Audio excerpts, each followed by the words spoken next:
Okay, we are live. How you guys doing? Pretty good. Awesome. Fantastic. Awesome. Okay, I have a handful of questions for you guys. So for anybody that's going to be watching this, most of this talk, at least from my side, is going to be about a video of these guys that I watched on crop deaths, and I'll have a link to that in the description for anybody that wants to go back and check that out. But before, and you guys can ask me anything you want at any point. But before we get to some things I want to talk about with the crop deaths, one thing that I think will help us get through the questions I'm going to ask you is I want to know why you guys are vegan. Not like what your story is of becoming vegan, but like if you were going to explain to a non-vegan of like what it means for you, like why you want to be vegan. And I'll give a couple examples. Like so for me, it has strictly to do with suffering, where I have some friends that it's about the suffering pleasure ratio, where if there were 10, 10 animals out in the world living perfectly normal lives and one animal suffering, and they could make the 10 animals that aren't suffering have extra pleasure, or they could make the one suffering animal not suffer. If the ratio of suffer to pleasure made pleasure higher, they would make the 10 have more pleasure and let the other one keep suffering.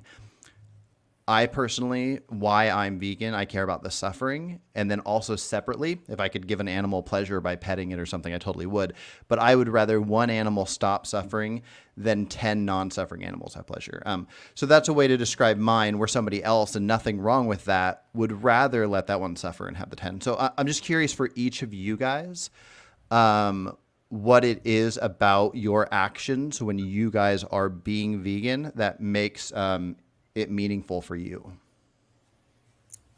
I assume that maybe Mark and I may have slightly different views on this, but I also just want to say that I guess our views are always evolving as well. So I guess we can only just say where we're at the moment.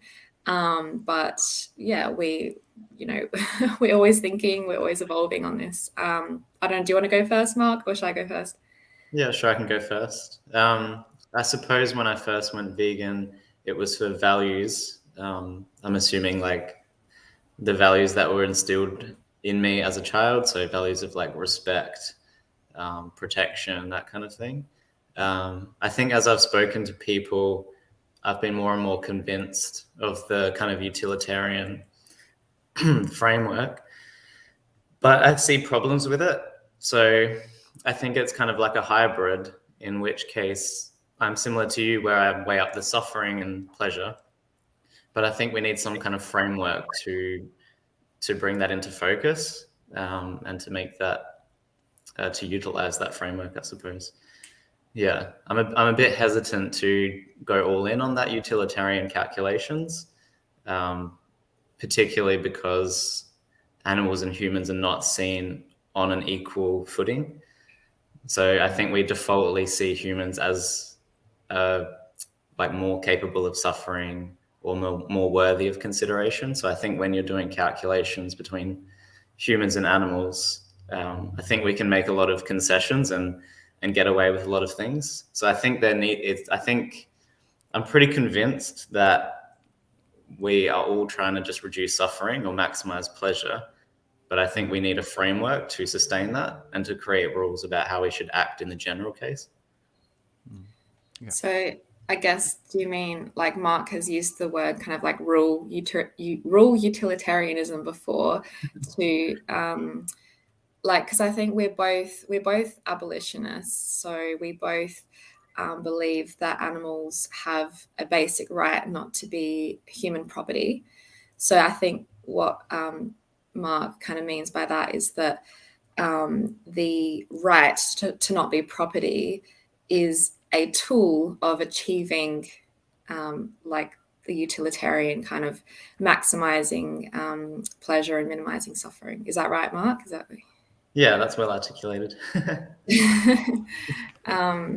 so yeah, I guess I would agree with that. I suppose for me as well, I kind of come at it from the perspective of I do believe that animals have inherent value. So like just like humans do, any sentient being has inherent value. So when there's someone there who cares about their life, and they can experience pain, not just pain and pleasure, but they also have interests, and they have an interest in continuing to live and also being autonomous.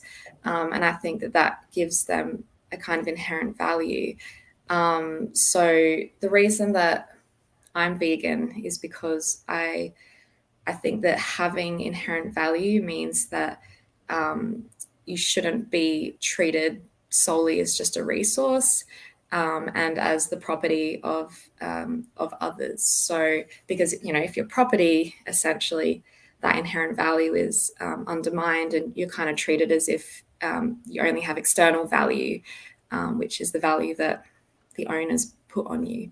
So, I guess that's kind of the reason that I'm vegan, is because I don't think that animals should be owned and exploited by humans. And I think veganism is just kind of a way to achieve abolition, I suppose. Okay, cool. I like that. It seems like we all three agree a lot. I mean, I'm sure we could break down different details, and that'd be fun. But that just that'll help me as I have some more questions that get into the crop deaths. And yeah. So the next question I have three questions before crop deaths ones. Um, how do you view the word exploitation? Because I realized that was a big element of how you guys described how you view the definition of veganism. And I know the definition has changed a handful of times over the years, and different people view it different. But let's say that we had examples of animals that could be harmed through exploitation, and then animals that could be harmed, let's say completely on accident. There's no other way to describe it besides an accident. Is there another way that an animal can be harmed besides one of those two? Is there something that you would call exploitation that you would say this is about veganism, where an animal could be harmed a third way besides those two, that you would say this is bad and I don't want it, but this isn't about veganism? What was the first reason again? So we would have anything that we'd call exploitation, and then we'd have a side thing be an accident. Like if I was running down the street and I didn't see a mouse and I accidentally stepped on it and it's suffering because I stepped on it. I don't think I did anything immoral. It was an accident, and I don't want it to suffer. So I feel bad that it's suffering. But outside of an act of exploitation I could do to harm an animal, and then outside of an accident of stepping on an animal like that, is there another form that you guys could think of? I'm trying to figure out how much the word exploitation means. Is there another form of harming animals that is not one of those two? Yeah, I think I know what you mean. And I guess like maybe because it's in the forefront of my mind, but the only example I can think of is like in crop deaths. Hmm. What I've heard people use the word like incidental kind of harm, where so I suppose like in crop farming, the point of it is not to kill animals. I mean, I suppose some people have kind of argued with that, saying that by using pesticides and stuff, like they are trying to kill animals to protect the crops. But I suppose like the point of it is not to exploit animals, but it's also not accidental. So I've heard people use the word incidental animal deaths or incidental animal harm. So yeah, I suppose the only example I can think of is in crop farming, but I'm sure there's other examples out there that I can't think of on the spot. Yeah, I think a lot of people also put you on the desert island as well for like defending your life. So you might kill an animal on purpose in defense of your life. Gotcha. But yeah, that might not necessarily be to bring about pleasure. That's like as a last resort, and you would do everything you can to avoid that. Gotcha. Yeah. Well, I'm glad you brought up my third question. Um, I know a lot of non-vegans will bring us to that question of the desert island because they're just trying to ask dumb questions. But I think dumb questions are really important to answer because it makes us not look bad. In my mind, when a vegan says, "I'm not going to answer that dumb question. I'm never going to be stuck on an island," it's almost as if they're unwilling to. And I had a couple talks with Vegan Gains, and he is one of the types that says he would rather actually die than harm an animal. So he wouldn't kill an animal even to save his own life. It seems to be, from my own calculations of people I've talked to, that it's like 80%, maybe to 90% would definitely kill an animal if they had to survive. And then there's about 10% that at least claim, the Vegan Gains claim, that they would let themselves die first. So I guess I'm going to bring that super dumb desert island question to you guys just to make sure we're on the same page. I think I've heard you guys kind of answer this before, but if either of you were starving to death, would you kill an animal to eat it? Yeah, I suppose. Yeah, I would kill a person Yeah, to same here. Yeah. survive. Okay. Yeah. So, yeah, when we're viewing humans and animals as having moral consideration, then it's kind of the same question, I suppose. Like, would you kill somebody, no matter their species, to survive? And I think it's probably higher than the 90% that you said. When it comes down to it, I think Yeah. you're right. I think people would do it. I think just in the Yeah. luxury of all this abundance we have, people can sit back and go, oh, I wouldn't kill a thing. But yeah. Yeah. Steph, do you feel the same way? Yeah, I think so. I definitely think that obviously when it's about survival, there's a true kind of conflict there. And as in, there actually is a justifiable reason why we might, want to harm an animal or a human. I think I would. I think it would be a lot more justifiable. And in terms of whether I would be able to do it, I don't know. It's so hard to think of myself in that situation and actually like killing an animal myself. But yeah, I guess I would if I could do it, I suppose, and I had to do it, I suppose I would. Or if somebody did it for you, you'd be willing to put it in demand, sort of say. Yeah.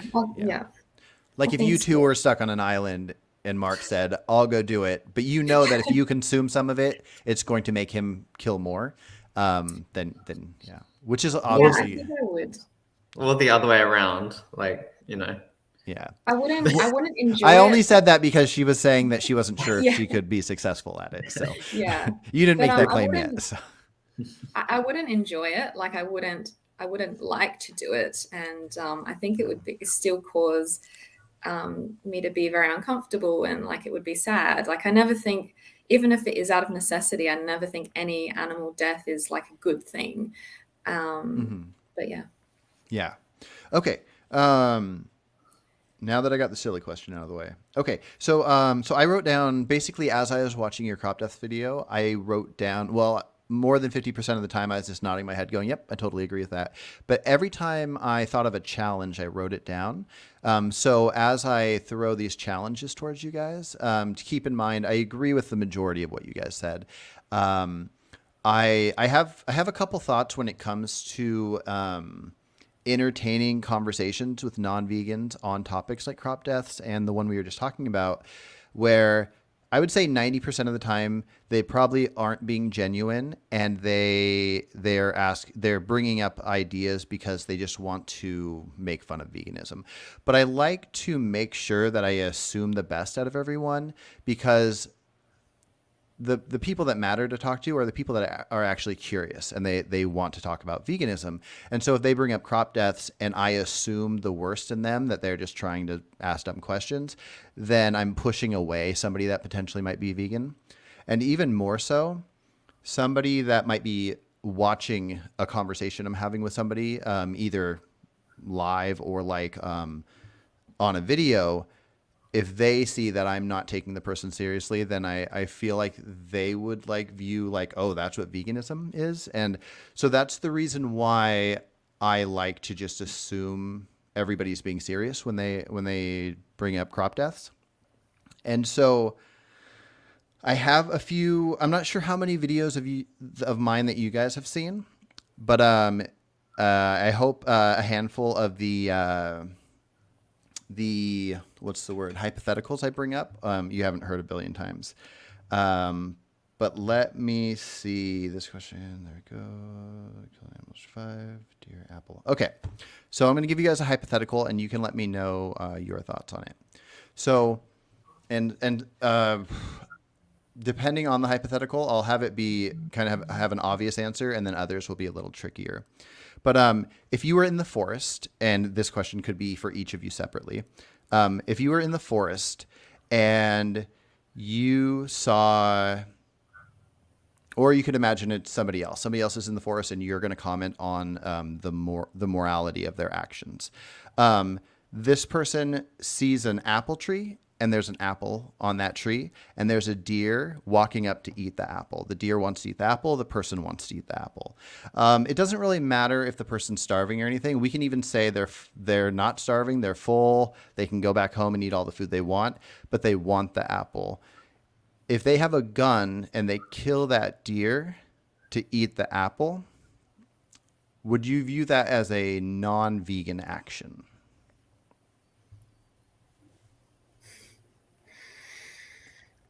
So they kill the deer so that they can have the apple, even though they don't need the apple. Is that right? Yeah. Yeah. Yeah, I would say that's not a vegan action. Okay. Is it exploitation?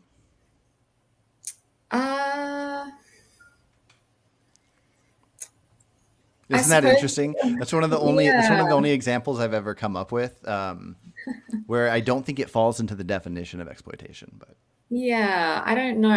It's not the it wouldn't fall under the way that I think of exploitation and my view of exploitation, because I guess I view exploitation as more of like almost slavery, or taking advantage of others, I suppose. I don't think it's a vegan action because it's still causing unnecessary death and unnecessary harm. So I suppose that, yeah, I think I see where you're going with this, that veganism is more than just about exploitation. But what do you think, Mark? Yeah, I think a lot of it is to do with unnecessary suffering. So in that case, it would be not vegan. And then, these hypotheticals, they actually happen all the time in real life. It's just difficult to make decisions on every action that we hold. Yeah. So we kind of have to generalize in a lot of cases and make rules and limits to what we can do, so we don't go crazy just trying to reduce suffering in every single action that we do. So I think like a reduction of suffering. So if you that deer didn't need to suffer or die for the apple, then I think that's unnecessary and that's not good.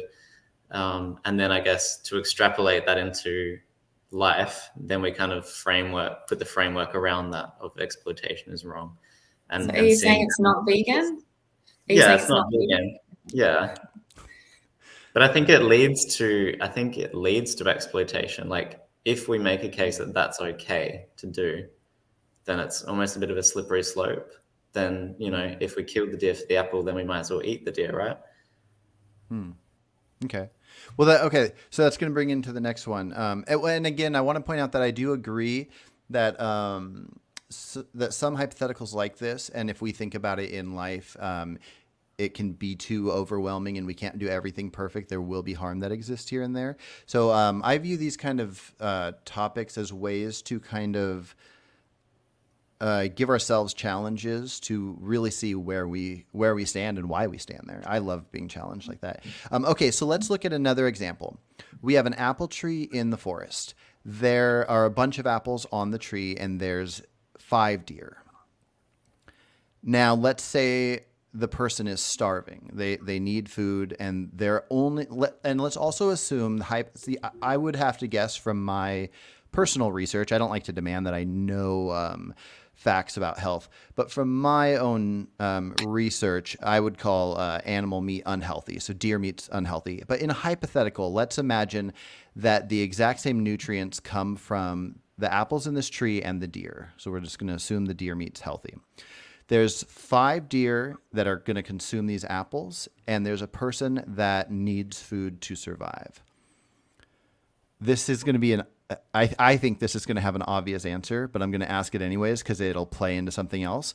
But would it be, let's also assume, not assume, but let's just say that this person tries to go up and get an apple themselves, and the deer will not let this happen. The deer want these apples, and the deer's not going to let you get it.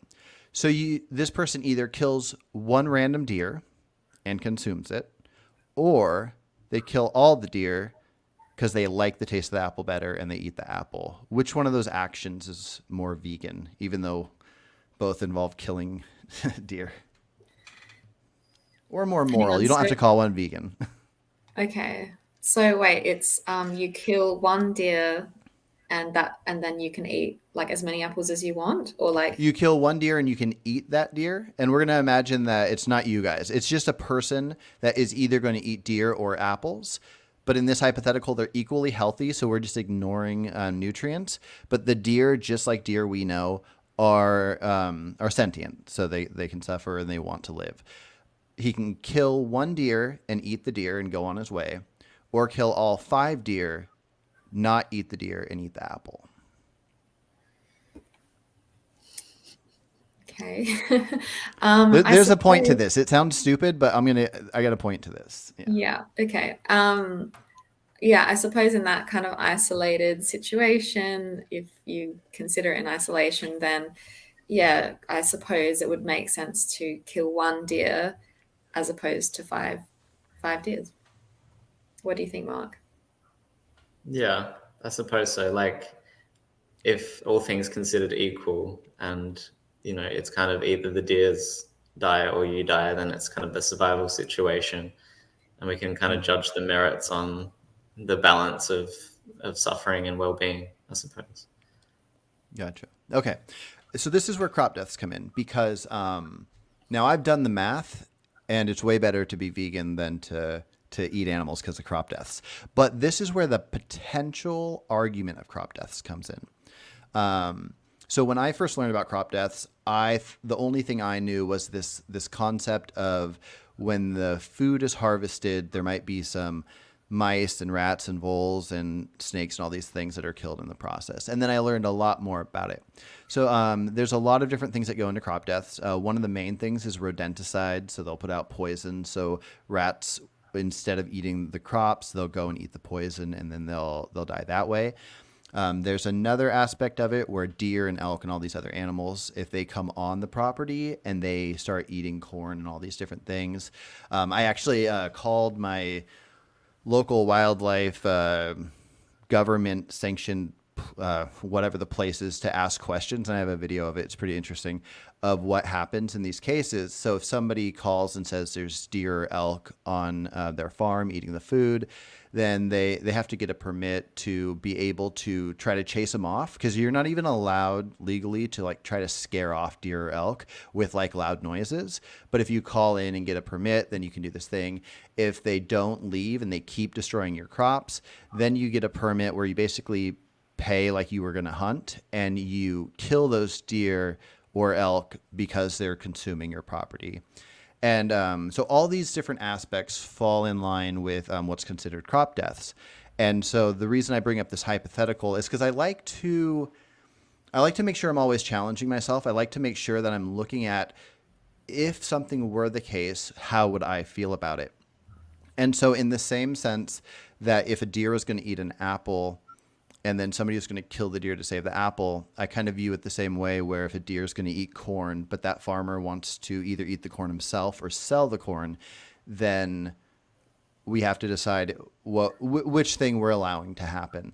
And the reason I give the example of the 5 deer and the apple, would you rather kill and eat a deer or kill all these deer and not eat the deer but eat the apple, is kind of like, if we imagine that we could magically know that the crops that we're eating as vegans, if to get those crops, so if we could like measure the amount of suffering that say mice go through for eating rodenticides and then dying these slow deaths from poison, if we magically could know that their suffering is say 5 times the suffering of if that same amount of people ate cows or something, would it be more vegan to eat the cows than to make all these mice suffer?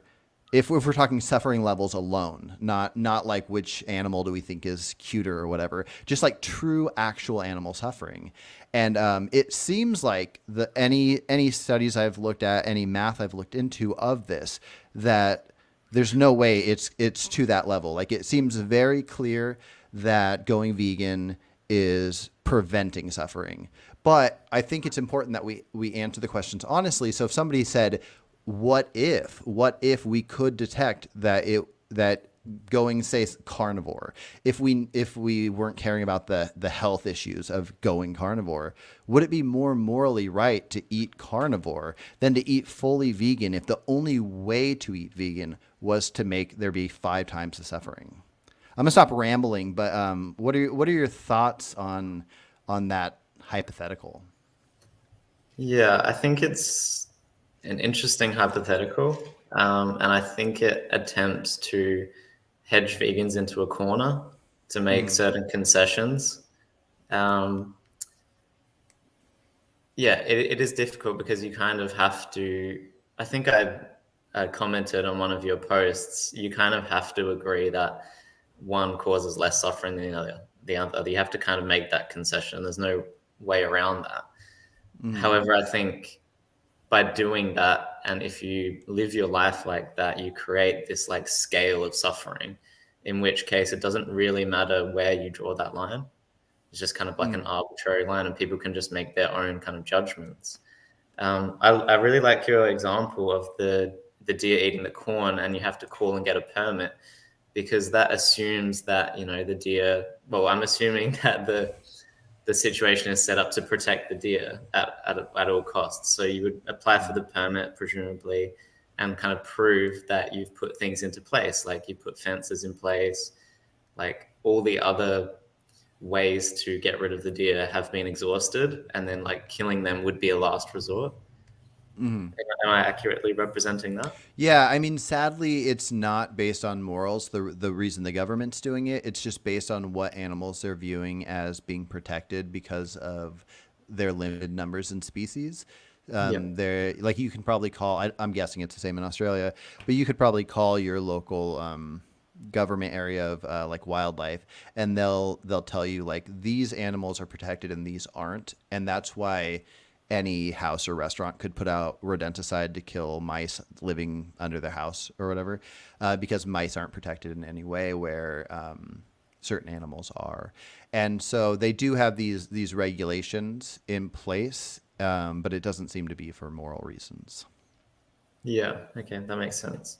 I think that's a good framework to go that direction, though, because it's putting some kind of structure around our moral decision making and some safeguards against it. So if we just assume that it was for moral reasons, then it wouldn't be up to the farmer to just make these arbitrary consequentialist arguments and be like, oh, well, they're going to eat some corn, I might as well just mow down all the deer. And then each farmer just makes their own moral judgment based on what they think. Like, we need some kind of structure to hold those people accountable, I think. Yeah. Well, and it'll be interesting to see as time goes by when there's more like vegan farms where like the farms ran by vegans, where they, similar to something can be certified organic, something can be certified that not only were no pesticides used, but no rodenticide was used, and no killing of, like, if there's an elk found, then they would like relocate it and that kind of thing. Because if I was at a store and I saw a bin of apples that said, oh, that's funny. I just realized, because you guys are from Australia, bin means garbage over there, doesn't it? Do they use bin of apples? Like if does it mean a container or just Yeah, it can be. Yeah. We would say okay? a basket of apples, maybe. Okay, we'll go with basket of apples. I watch Bluey way too much. Okay, so if there's a basket of apples at a store being sold, and there was like a thing from it that said this is from this farm, and like 0 animals were harmed, where this other one said like for every apple that you purchase, there's like 20 bees died from pesticides and 80 mice and all this stuff. And it was like a 5 cent difference. I would purchase the apple from the farm that is going out of their way to not harm animals. Which is why I think it's good for us to be able to tell somebody, like, if I could know for a fact, if I could magically know that consuming this apple is causing more harm than consuming a steak, I would have to admit to this non-vegan I'm arguing with that I wouldn't eat that apple that caused more harm than the steak caused. So yeah. I think it's so tricky because, yeah, I guess like it is really hypothetical, and I don't think the real world is really like that. Like, Hmm. um, yeah, I think it's so much more complicated when it comes to, animal exploitation, animal farming. Um, like, it's a big problem is how we view animals, and we see them as having less value. We see them as essentially like objects and resources for us to just use. And I think that's why, yeah, to me, it's not just about suffering. It's about that view of animals. And I do think that, and like I said in the video, if um, we were able to shift our attitudes towards animals, I think that we would be able to find ways of making crop harvesting and crop growing a lot more ethical, and a lot more like reducing crop deaths and that kind of thing. Hmm. So yeah, I don't know. I don't know. Yeah, it's really hard to answer that question. To me, it's not as simple as like, would I consume the apple or would I consume the steak? Because it's just like, Hmm. um, that's just, yeah, I don't Yeah, know. but I guess to me, I think it's something like the desert island question, where it can easily be just said this isn't going to happen, but then you could say if this were the case, then morally this is where I'd stand. Now you don't have to stand there morally. Personally, if I could only eat one of these two things and the apple caused 5 times the suffering and I magically knew it, then I would have to consume the steak. And I think it would shut down the non-vegan quickly. They'd go, oh, okay. You answered that morally correct. That is if they're moral anyways, which they're not, but at least logically speaking, and I don't mean offense by that if any non-vegans are listening to this, I think you can be non-vegan and moral. I When I was younger, I was vegan and then I stopped being vegan and then I went back to it. And now I've been vegan 8 years, but we all are at different places in life. And I have a lot of friends that are not vegan. So I realized that sounded offensive when I said that. They're not moral in the animal sense, I guess. Yeah. Do But you think? yeah, yeah. Yeah, I was Oh, gonna sorry. say. Do you think if you just conceded that you would eat the steak and left it at that with no more conversation, do you think that gives permission for people to not be vegan? Do you think that Um, undermines veganism? Again, it would depend on the definition. So why I'm vegan would lead me to answering that I'd eat the steak. And in that case, the steak would be the more vegan choice. Now, I agree with you that if that was it, if that was the only thing heard, there would be complication where people hearing that might misunderstand what I'm meaning by it. Hmm. But so I think anything can be misunderstood, or if it's not thoroughly Or explained well. not even like misunderstood, but it could mean that if non-vegans kind of convince themselves that consuming the steak does actually cause more suffering overall, then that would give them an excuse like not to be vegan, I suppose. And I think at the end of the day, firstly can't really know exactly magically which one does cause more suffering. But I think a lot of non-vegans would, just without doing any research, probably convince themselves that eating steak causes less suffering. Yeah, no, that's true. Which is why I think it'd be good to get them to answer the question the other way around, where if they were told, like, if you could know this for sure, if I could prove it to you, would you stop consuming them? And then, because I think it's good. Who said it? I think, Steph, I think it was you that said it in the talk with your sister and her partner. It was intellectual. What was it? Intellectual honesty. Like, intellectually convinced. Intellectually convinced. That's right. And so I think that's the most, in my mind, that's the most important thing when it comes to discussing veganism with people, is getting down to what they think, whether they're going to do it or not. I've had so many conversations with people that will tell me morally they know it's wrong to eat animals and they wish they didn't do it, and they even want it to be illegal so the government can essentially make them stop. But that they're so used to it and they're so addicted to it, and when their friends go out, they're not at a place in life where they're going to stop and be vegan right now, but morally they want to.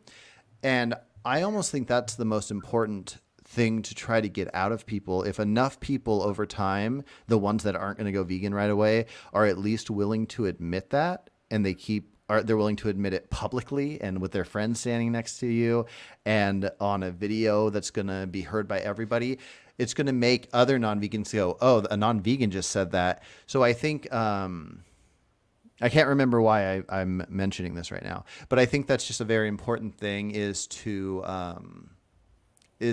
see where people stand. And that's why I think it's good to have conversations like this, because they're kind of trying to challenge us vegans and see where we stand. Like, would we do the morally right thing if it meant we're admitting we'll eat an animal?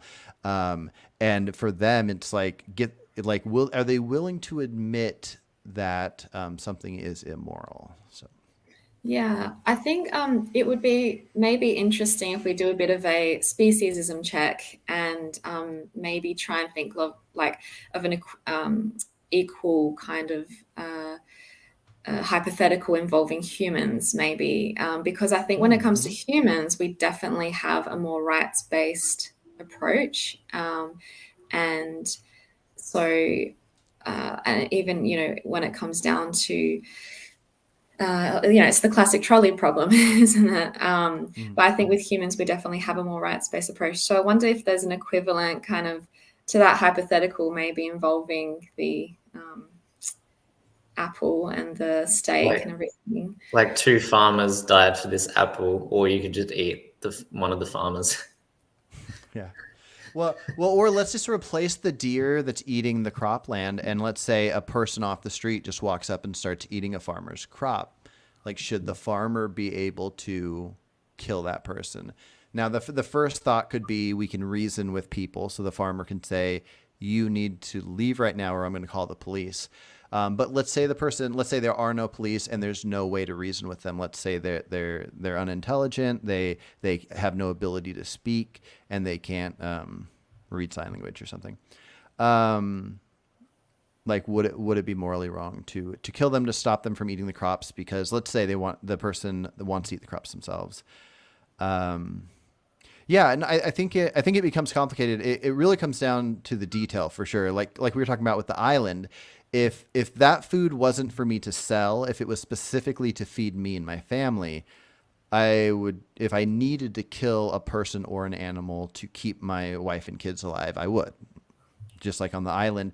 But should we view it differently if, well, I guess that's what we have, prisons. So if somebody off the street comes to try to steal your food, then they can get sent to prison. I don't know. What do you guys think?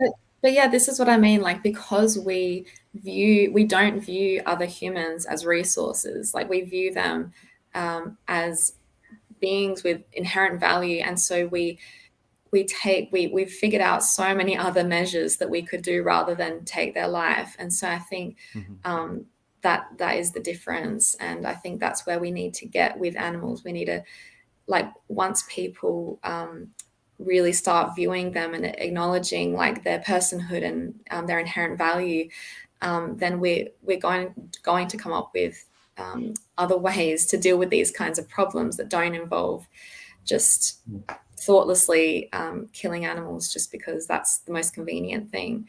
And I honestly see the only way of getting to that place as like veganism, essentially, and through animal rights. So yeah, that's what I think. Yeah, and I think a lot of assumptions have been made, or a lot of rights have been given to humans. And if you did kill someone who was trying to eat your crops, then you would be judged by a jury, or you would be under so much scrutiny, like ethically and morally. People would judge you really harshly and decide whether that was okay to do or not okay to do. Whereas I think while we don't care at all about animals, there's none of that scrutiny. So if you were going to decide to eat the steak over an apple, there's no scrutiny over that. You don't get judged if that was an ethical decision or not. It's just based on your own morals. Like there's no framework, there's no accountability, I think, to those decision makings. Yeah. Yeah, it's complicated, and I think it also just comes down to where the culture's at the time. I'm sure Australia is very similar to the U.S. as far as respecting the lives of cats and dogs, but not most other animals. And so, if somebody had a pet dog and another person came up to it out in public and just kicked it like really hard in the face or something, and it was bleeding, and it was just like clear violence, it was just caught on camera, I'm guessing that person would get some kind of a legal punishment. There would be a jury and whatnot. And so it's almost just a matter of extending, well, our moral thoughts, but also the legal system to each individual animal that at least is sentient. Yeah. Yeah, it's funny you bring up pets. That's my that's the thing that that's the thing. I don't know if you saw our video about pets, but that's not yet. I've only seen the crop deaths one and the one with your sister. Yeah. Are you guys in favor of animal owning of any kind, like pets or anything? No, pets is kind of my what's it called? Like, I don't know, trigger topic. I don't think that humans respect dogs and cats and other pets as much as people think. I think they live pretty terrible lives most of the time themselves, and 500,000 dogs, 500,000 cats are killed in shelters every year. I think that's just in America alone from the statistic that I read. But I don't know. I think it's and the rights that we do, well, I don't think they have rights, but the protections that we do afford to pets usually is still in the context of the fact that they are someone's property. So or in the context of the purpose that we use them for. If someone's kicking a dog, like, it's probably only reprimanded because those animals, their purpose is to be pets or companions or whatever. The money would be given to the owner as reprimand because you've damaged their property. I think that's a good point, and I think that's mostly right. I like to think that if there was a stray animal that got kicked and it was caught on camera, that the person would be punished just for the sake of the punishment existing, so people know you're not allowed to kick dogs anymore. But I do think a big aspect of it is rewarding, showing respect of the owner of the dog versus the dog themselves. But I'm glad I'm not alone on the pet thing. I'm the first person I knew of that started deciding I think it's wrong to own animals, and so many fights I have with people. But yes, I am not in favor. I don't think humans should own animals of any kind. And the closest thing I figured out, I tried to challenge myself to come up with a way that I would consider it morally acceptable. And this is the only thing I've come up with. And if you guys come up with anything similar or different, let me know, because I like having things I can describe that bend my own rules. But if somebody goes out into the forest or any kind of wild at all and builds a cabin, and they don't have a door on their cabin, but they have a doorway, and they become friends with a wild animal, and that animal follows them into their cabin, but can leave at any time and be out in the wild, then in that case, I think that person can I don't think they own it or anything, but they can have this wild dog like lay on their bed if they want and pet it and play with it in a way where like somebody would play with their dog or whatever.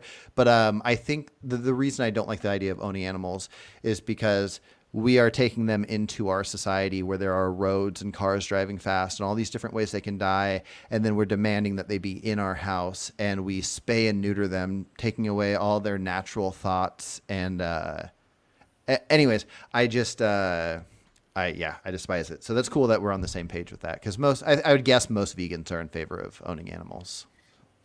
Yeah, I think there's a lot of, when I've had discussions with other vegans about it, I do meet a lot of defensive vegans, and they get very defensive, and they think that because a lot of them do own animals, they think that I'm having a go at them. But there's a lot of confusion as well around, comparing rescue animals as opposed to, buying an animal from a breeder. I think we should be working towards abolition of ownership of any animal.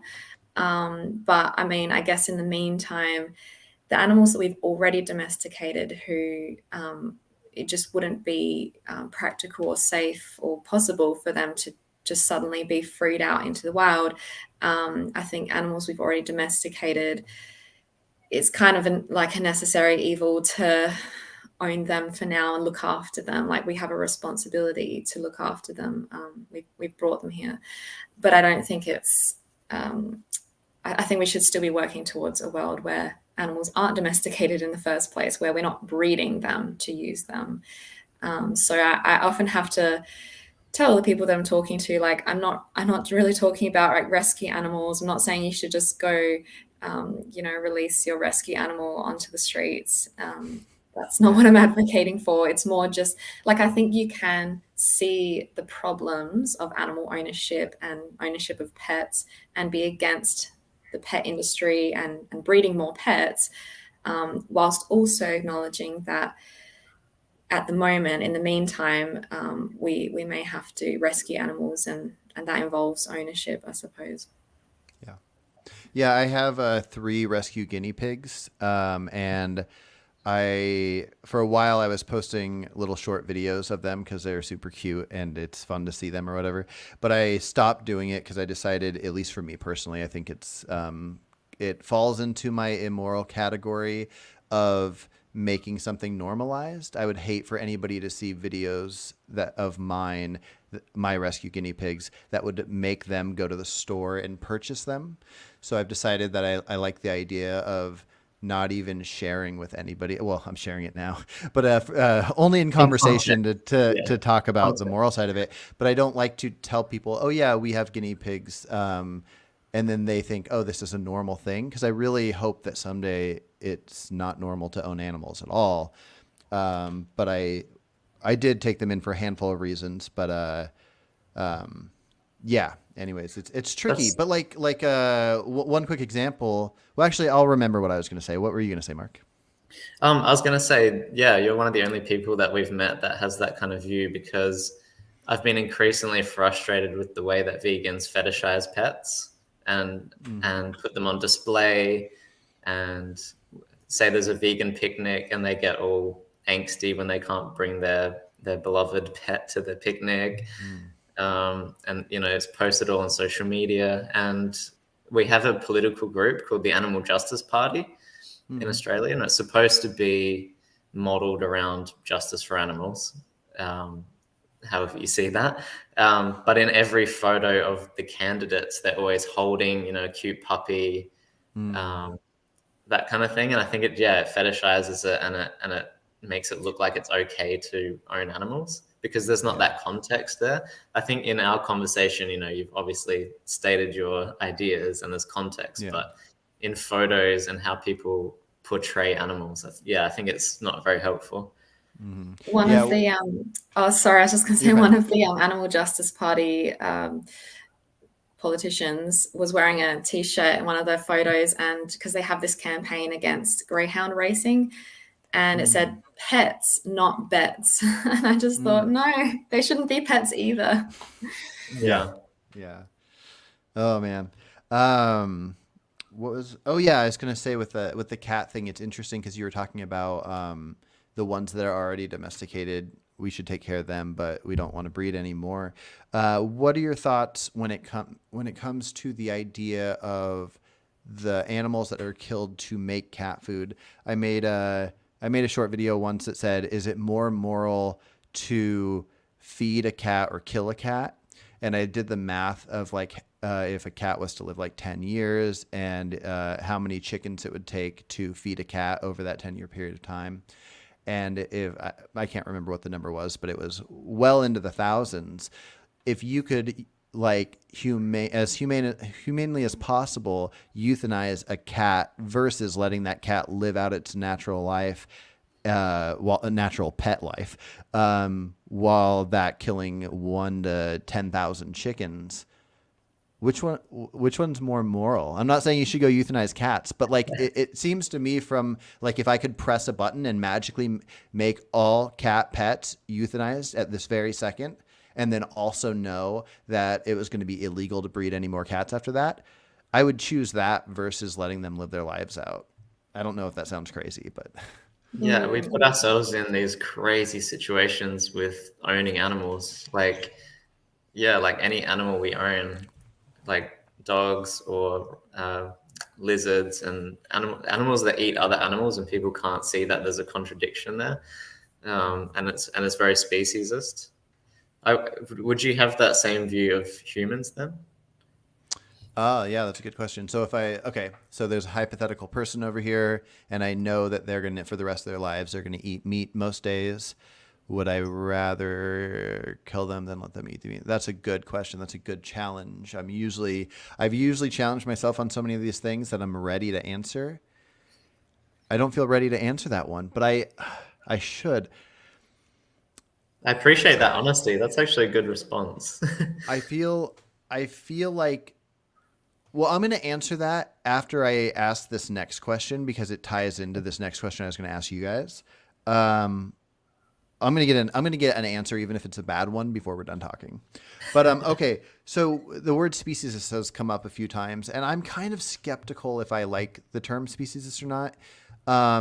And I think you sort of have answered this before, but similar to the island question, if there is a burning building, there's a random person you've never met, and there's a random dog you've never met. Would you call yourselves speciesist in the sense that you do prefer one species, like you value without knowing other information of, is this person going to be the next Hitler or is this dog the next Cujo? Without knowing any other information, would you value a human over a dog, and would you value a dog over a fly? That kind of thing. Do you want to answer this stuff? Can I just Sure. say before we answer, I don't know how to join the chat, and there's some people commenting that have some really good comments. Yeah. So I'm just acknowledging those people, that I'm not ignoring you. Yeah, definitely. I would assume that there would be a chat box to your right. Yeah, I think it's trying to get me to sign in on YouTube or something. Or we'll Yeah, just leave that for this time, maybe. Yeah, for sure. And when you go, if you want to watch back through this conversation, you on YouTube, you'll be able to see the stream if you click stream and or if you click chat, and then that'll come up. And all these guys chatting here are usually in the comments too, and they'll have a back and forth with you. And Cool. Yeah. Everybody on here, for the most part, chatting in here has been guests on my channel, and they'll probably love to be guests on your guys' channels as well. And Lewis here said Steph is making really good a good argument. And Lewis never says people make good arguments, so you must have said something really good. But anyways, Steph, you were going to say your thoughts on speciesism and maybe ranking values of various sentient beings. Yeah, I think the question was like again out of a necessity kind of situation, like if you had to save the human or the dog from drowning or something like that, and you could only choose one. I think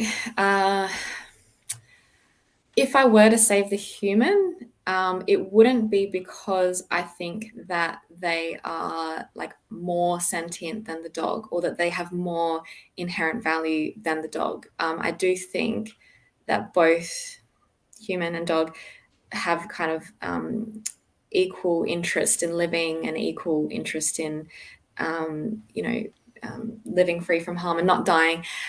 So if I were to save the human, then I would probably then have to make the decision based on probably like more morally irrelevant criteria, like maybe, I don't know, they can maybe they're a family member, or maybe they mean something to me emotionally, or maybe they can help me to get out of that situation, or so I think if I were to save the human, it would be because it was somehow like useful to me, or but it wouldn't be because I think that they themselves just have more value than the Yeah. dog. Well, I'm gonna challenge you further. Let's make it not useful to you. So let's say that there's a second planet. Let's say humans start living on Mars, and so it's so unuseful to you that it's on another planet. There's a fire happening. There, you just get to press a button that you're going to save this dog that lives on Mars or a human that lives on Mars. You don't get to know any information. It's not like a billionaire, and it's not a homeless person. It's just generic random people. The dog and the person are both normal, healthy youngsters, and you just if there's no meaning to you and it's far away and not going to affect you, would it become equal to you, or would you still save the human for some reason?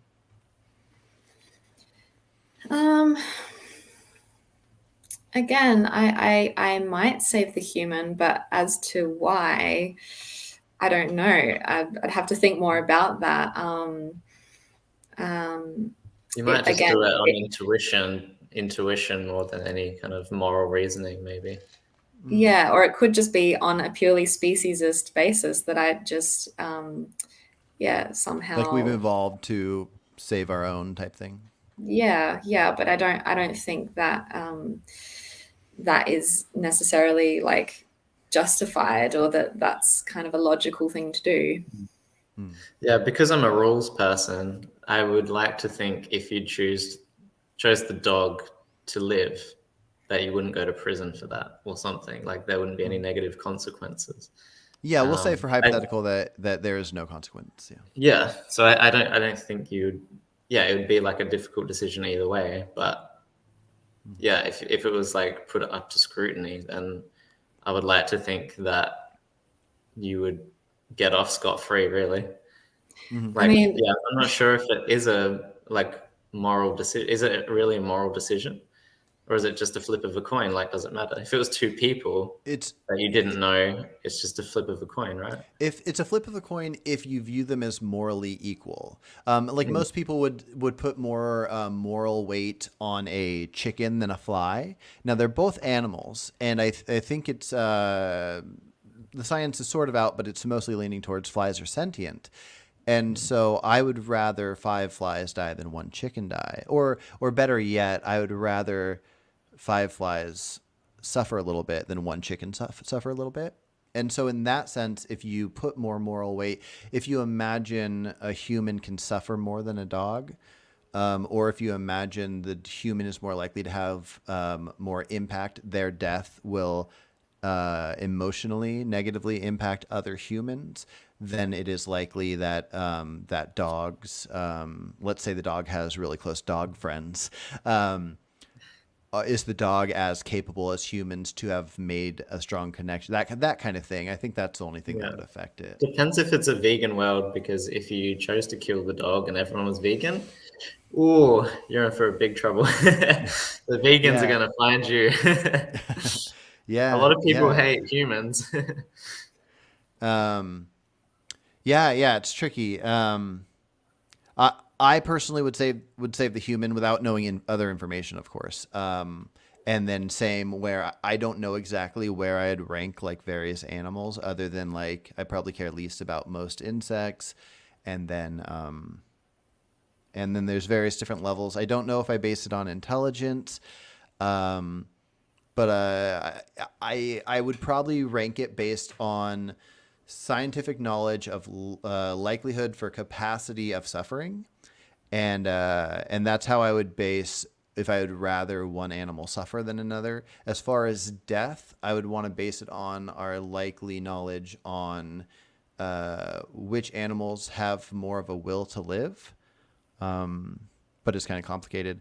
But now that we talked about that fire thing, I think I can answer your question about if a human was okay. So I asked the thing about the cat, where if a cat was going to eat 1,000 chickens, would it be better to put down the cat or to let the cat live and eat the chickens? And you said the question about if it was a human, would I put down the human versus that I knew was going to eat animals?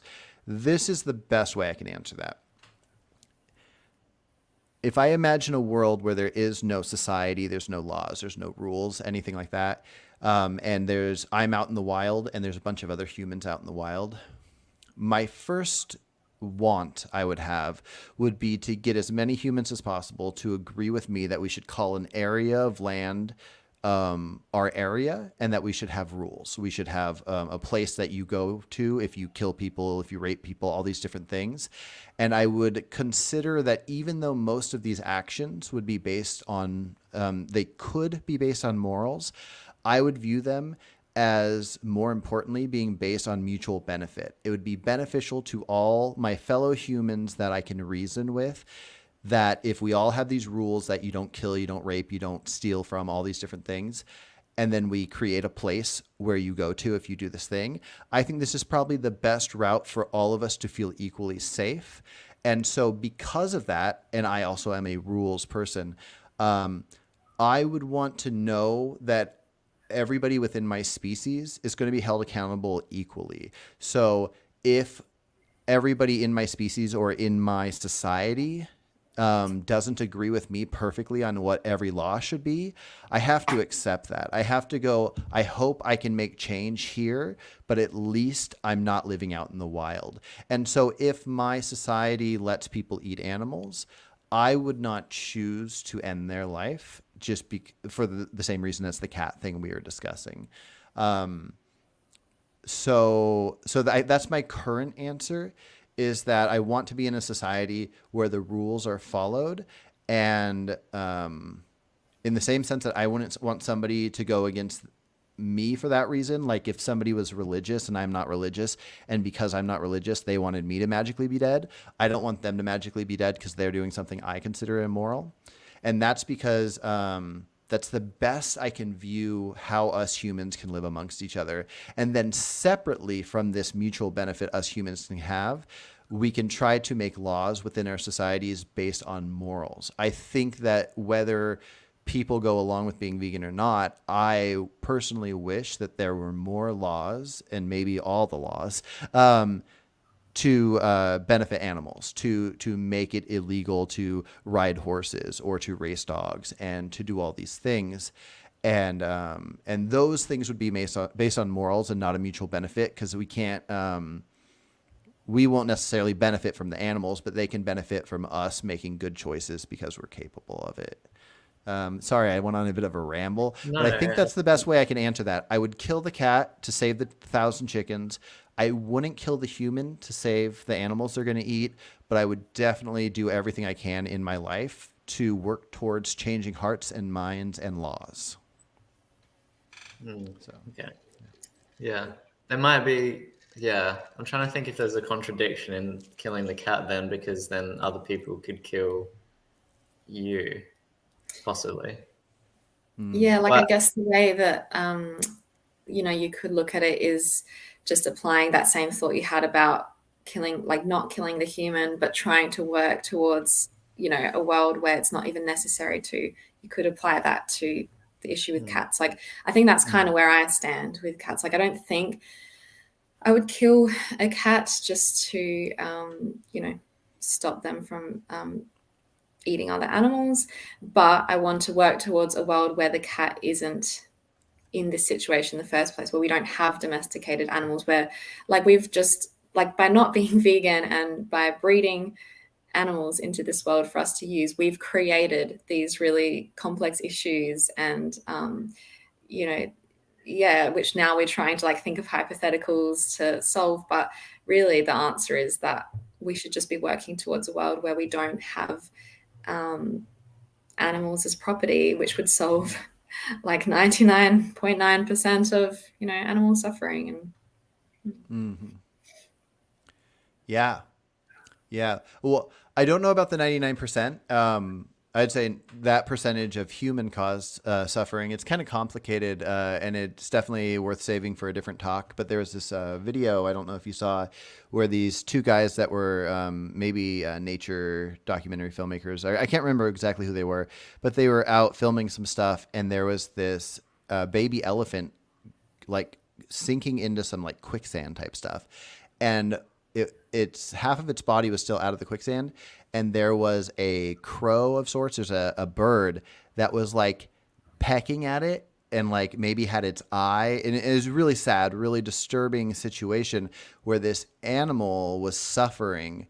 And one of the people the two guys that was there had a gun, and they could kill it to put it out of its misery.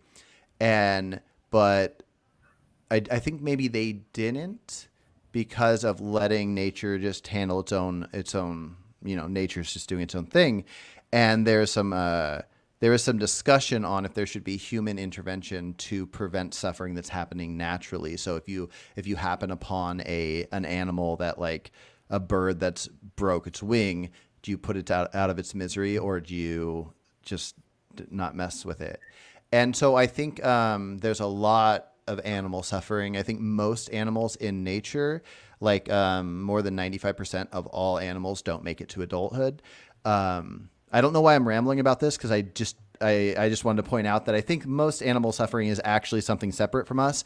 But okay, the animal suffering we're causing, I'll you're amend, right. I'll amend what I said. 99% of human caused suffering. Yeah, you're good. I have so many conversations with so many people that the second you said that, flags went up, and I know there's going to be so many people that are going to watch this that if I didn't comment on that, they're going to be like, "What are you doing?"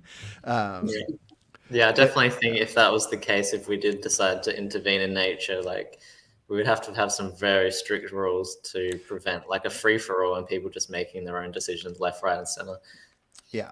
No, I completely agree. And because a lot of people will use that kind of thing as an excuse to eat something. They'll say, oh, if we don't hunt the deer and kill them and eat them, then they're going to overpopulate, and then they'll get disease and die. And it's that's what all animals have been doing for all of history. They populate as much as they can, and then they get diseases, and then so I don't know if that I don't think that's a good reason to eat animals. But I feel like I had one more thought in there somewhere, but it left me, so we'll probably save that one for the next one. Did you guys have any last thoughts before we hop off here? I'm all good. Yeah, not really. Yeah, I think it's always interesting to discuss hypotheticals, I suppose. But I think it's just important to consider that the hypotheticals are often, just in a bit of a vacuum, whereas in the real world, there's a lot more complexity to it, and you've got not just weighing up suffering, but also thinking about people's attitudes and beliefs towards animals, and changing those and the impact that could have. And I think there's a lot of interesting other stuff to consider. But definitely. One last thing I do want to ask you guys: what's the backstory on your channel's name? The Adelaide part. Well, we live in Adelaide, and I've been vegan for 13 years now, and over that time, I've kind of seen a lot of groups like vegan or activism groups come and go. But in the last few years, maybe since COVID, I don't know, it's really just become quite dead, like the activism scene in Adelaide. And so Mark and I just thought we'll just start our own. We'll just start our own group. And the main thing that we've been doing is just going out into the city and talking to people about veganism, like face to face. So we just called ourselves Vegan Education Adelaide because that's just what we do in Adelaide. But then recently we thought, oh, maybe we should expand to the online world a bit more. Gotcha. Cool. Okay. Yeah, it was a bit of an experiment, I guess, going on YouTube. I think it came, like you'd been toying with that idea for a while, Steph, but I think I kind of got convinced when we went for a walk one day and we spent an hour and a half just talking about veganism, sharing our ideas. And I thought, oh, maybe we should just do that online. And then if someone else gets value out of it, that's pretty cool. Yeah. Yeah. Really, in my mind, the only thing that makes change whatsoever, whether it's veganism or any topics at all, is conversations, having conversations with people being able to hear ideas and have their thoughts challenged. So, and especially the way you guys are doing it, going out on the street. That's a goal of mine. I haven't gotten around to it. I usually have more time to hop into this office and chat with people like this, which I think is very beneficial as well. But I want to get out on the street. Are you guys going to film any of your stuff on the street for your channel?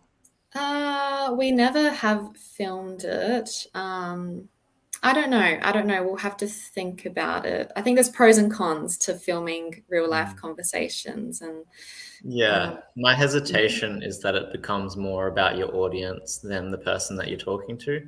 I don't think it's as genuine, possibly. Yeah. So I think there's a risk of that. There's like a it handful becomes of putting on a bit of a show. Yeah, there's a handful of YouTubers out there that's the main thing that they post, and I feel like they're very negative in a way that makes veganism look bad. It's just my own opinion, and they'll try to make the other person look stupid or embarrass them or whatever. And I don't think that's good. I do think it's good. I left out that name because I need to get better at not calling out people that I think negative thoughts about. But people that I do like Earthling Ed, I do think those conversations are really good because when non-vegans see them, they go, oh, wow, this vegan's very genuine. They're nice. They're not trying to do a gotcha. And I think that's really cool. It's tough because you might get less people to sit down and talk if they know they're going to be filmed, although you might get more people that way. Yeah. I think it's interesting. I definitely would like to film it if I ever do it. But it's tough because you got to get somebody to film it for you, or you have to figure out how to set up, set up a tripod with your camera, decide if you're going to do mics or not. But anyways, if you guys decide to do it, I look forward to seeing those. But until then, I'll keep watching the lives. Fantastic. Yeah. Awesome. Well, it's good talking, and let's do it again sometime. Thank you so much for having us on. Yeah, thanks. Yep. All right. Take care, guys. See ya.